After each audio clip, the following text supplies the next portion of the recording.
All right, so Bob the Cigar Guy, Travelers of South Carolina here. Welcome to another Drew Estate where we are going to talk about some awesome Drew Estate products, some Joya De Nicaragua products today. But we are going to get into a cigar that is a powerhouse. If you are a brand new cigar smoker, if you want to get you some, get you some. If you want to smoke you some, I'd highly recommend you wait a little bit. Let this choker rest in your humidor for at least get you some cigars in your belt before you get on this one, because this one is a roller coaster and it is a whopper. This joker is going to put it to you. What am I talking about? The Joya De Nicaragua Antano Dark Corojo. One of my delightfuls, one of my lovelies.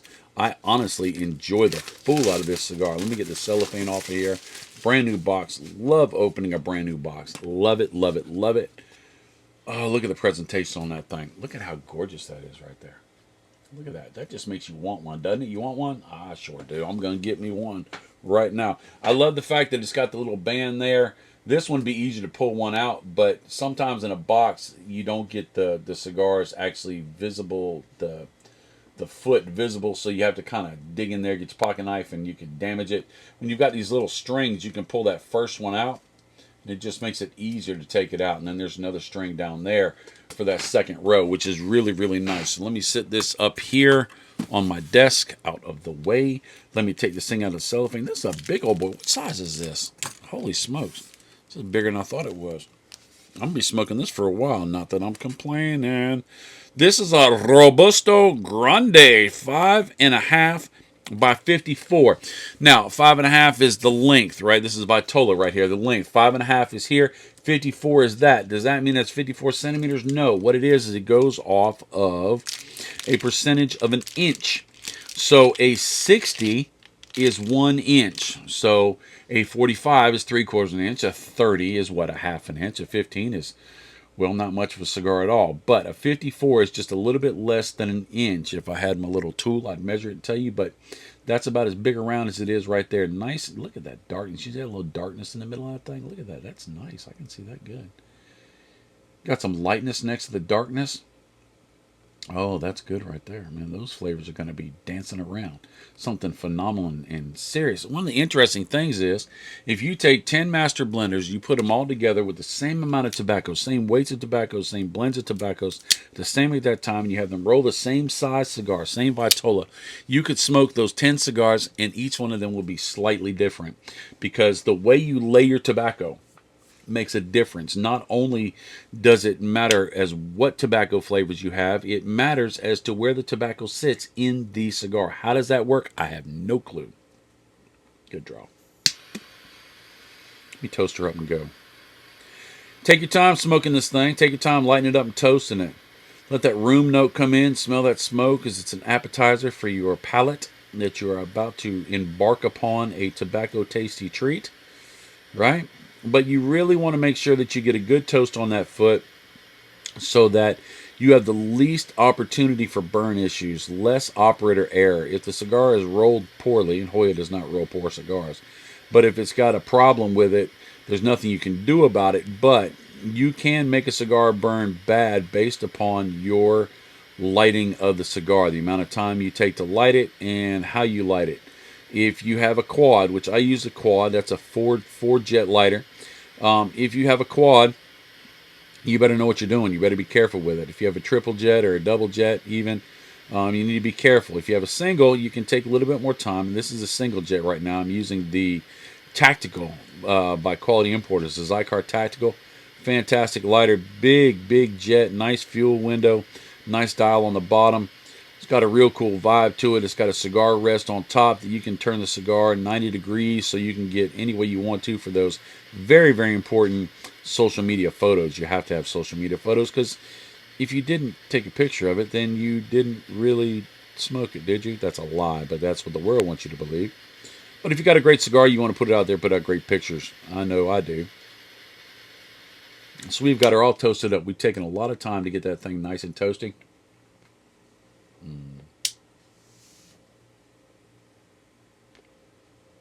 You know you've got a good toast when it's nice and red all the way around. Now, me personally, I'm using my camera so I actually can see the screen. So when I put it in my mouth and I'm smoking it, I can see. Now, a lot of people, when they toast, they'll toast it real good. and then they'll take their lighter and they'll light it back up, and then they'll sit there and light it, and they'll roll the cigar on their fingers, and they'll get it that way. If you're doing that, you want to light to the bottom part of the cigar so that you're not burning over the wrapper. You just want to get that thing nice and toasted. And as you roll it, you just put heat on different areas of the tobacco. I've learned just through time, mainly because of the videos, because trying to do it like this and hold it like that, it gets to be an issue. I find that if you just light it and just take your time, you actually get a really solid burn, really solid toast. So that's a little bit of the way, sorry, I kicked my tripod, the way Bob the Cigar Guy does it. Not that it's something you should do, because I'm not that bright, but this cigar looks beautiful, tastes delicious. The leathers that come off of this from Jump Street, the dark espresso, the a little bit of black pepper, a little bit of oakiness, I would say.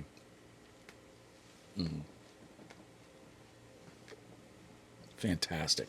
Let's talk about this blend. Went to the internet, typed in the name of the cigar. I highly recommend you do this too. Learn a little bit while you're smoking. Why not? If you're not hanging out with people, you're by yourself, you're on your phone anyway. Just type it in. Sometimes when you type in the name of the cigar, you will find the actual website of the company that makes the cigar, and this is one of those. I actually got to go to the Joya website, and it gives you all the information. If you can't, there's lots and lots of great websites that you can get that information from. Half Wheel is one. Cigar Dojo is another one. Fantastic. Cigar Craig does some. Cigar Coop does real good ones. Tim Swanson with Cigars Daily. Their information is really, really good. Corona Cigar has really, really good stuff, but usually they're just taking from the press releases and adding just a little bit to it. I like to go to the manufacturer every time I can to find out about the blend. I usually don't look at the flavor suggestions or their experiences, because I don't want it to taint my experience when I'm smoking the cigar. But if I'm just smoking a cigar, I would look at the blend. But if I'm doing a review, I want it to be what I know. So just so that you know what I know. But like I said, this is not a cigar for the new smoker, because it's the unadulterated boldness. I mean, they talk about it here. With each draw, this puro builds in strength. Now, puro, that's a good word. We'll get into that in a minute. Builds in strength to leave even the most discerning smoker satisfied and spent. Weird, right? Interesting word picture. It's an ultra robust yet smooth smoke. Eat something before you smoke this. I highly recommend. Get yourself something to drink that's got a little sugar content in it. Mine's coffee, my big cup. I got some creamer and sweetener in there, and so that's gonna, if I feel a little swimmy or I need to have a little bit of something to kick me a little bit to balance the cigar, then I do that. It's an ultra robust yet smooth smoke. The cigar is for the experienced connoisseur, told you, who does not only appreciate but also craves unadulterated boldness in their cigar. Novices need not light. All right, so they're telling you, we making the heavy hitter. This is the hammer, right? But some manufacturers will put out the hammer, and it just is heavy for heavy sake, hard for hard sake, spicy for spicy sake. This is not that. This is a great blend, but the blend is expected to be full. Let's see. Where's the blend? All right. So the wrapper is a Nicaraguan Corojo Oscuro. The binder's Nicaraguan, and the filler is Nicaraguan, which is a puro. Puro means that all the tobacco came from one country, right? Some puros actually come from one farm. Puros have the struggle of, sometimes it's a one-note wonder, because all the tobacco comes from one climate, one soil, one humidity, one rain, one process, and so you kind of get that one note that you like, but there's not a lot of others. When you start mixing in different blends from different countries, you start pulling those nuances from other countries. But if you take a puro and you work hard on making sure the blend is balanced by either the way you age and mature your tobacco, the different varieties of seeds, the different primings, the different levels of the tobacco. That changes a lot. You get your bottom leaves, which are much larger, but they don't get much sun. And so they're a little bit lighter in flavor and strength. They're a little bit thinner. And then you get up to the top leaves, which are very, very thicker. They're more robust. They're a little bit spicier.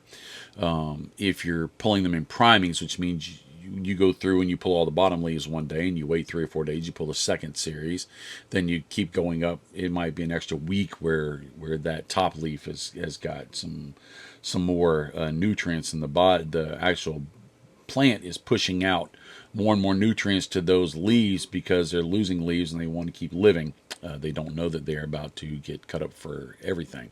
You can also stalk cut, which means you cut the whole plant at one time, you hang it upside down, and then that gives you more peppery spiciness. So there's all sorts of ways to do that. If you want to make sure that your big leaves are very, very light and soft on flavors, you crowd your tobacco, which means you make your rows closer together where there's not much light getting to the bottom tobacco. You can also top your cigars. You top your tobacco where you take the top couple leaves off the top of the tobacco, and so that causes the big leaves to get more nutrients and push. So you can really, really, if you pay attention, if you want to as a farmer, you can really, really modify and change okay, that tobacco strain, that tobacco seed is going to put out these flavors, but you can bring those nuances of one flavor forward, more spicy or less spicy, or more leathery, less leathery, based upon how you work the field, and how you water it, and you put the plant through stress, or you put it through a spa day. And then when you go to the pilon process where you age it, there's other ways too to coax those flavors out as well. Really, really interesting process. It's amazing how these farmers and these master blenders and tobacco people are able to change so many different things. I mean, let's face it. This is all leaves from one plant, a tobacco plant, right? And you can pull so many differences. I don't eat broccoli, but I don't think California broccoli tastes any different than broccoli from Scandinavia if they have broccoli. And different seeds of different broccolis have different flavors. I don't believe that's the case. I don't eat broccoli, but you don't get that much of a difference. Tomatoes you do, I guess. Corn maybe, but now I'm thinking about it. But the strength on this is a 6 out of 5, which means this joker is a whooper. Now,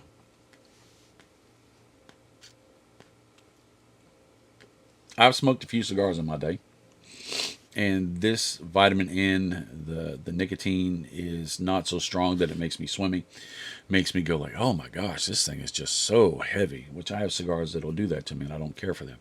This has that strength in balance, which is one of the things that I love about this cigar. That leathers, that dark espresso note, a little bit of pepperiness on the finish, little oakiness, little turned earth.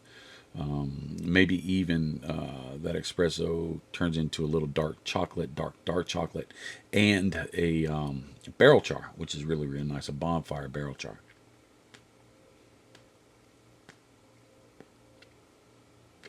So how do you get them?